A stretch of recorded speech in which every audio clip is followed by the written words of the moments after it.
What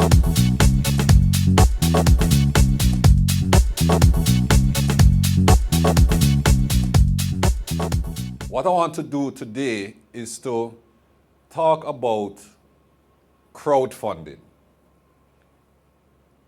And I know a lot of people have heard a lot of things about crowdfunding, what it means.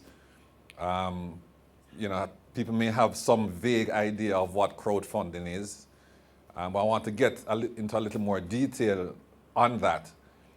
I also want to, before I get into it, spend a little time talking about, just making a few comments on the earlier discussion about sources of capital. And I know many of you are starting out, small business owners, just making a start.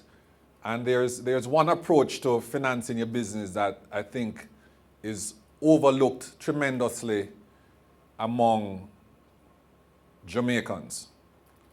And that is funding your business from within the business. In 1776, Adam Smith published a book called, the short version of the name is called The Wealth of Nations.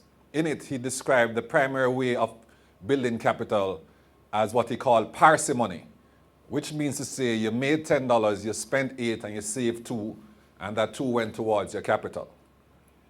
We're not very good at that in Jamaica. I've seen time and time again, and I fight with myself with this, where entrepreneurs start out, and the first time I make a little profit, it's time for bling.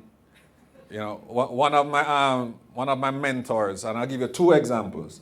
One of my mentors, a gentleman named Donovan Lewis, who is probably the wealthiest man in Jamaica. He tells me the story often about when he started his business down on King Street, and he would eat patty for lunch, and his employees would go to restaurants. And when he was standing up at the bus stop to take the bus to Halfway Tree to go home, his employers would drive past him. And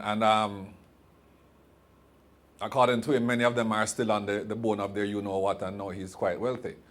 But that's a practice. That sort of thing is a practice.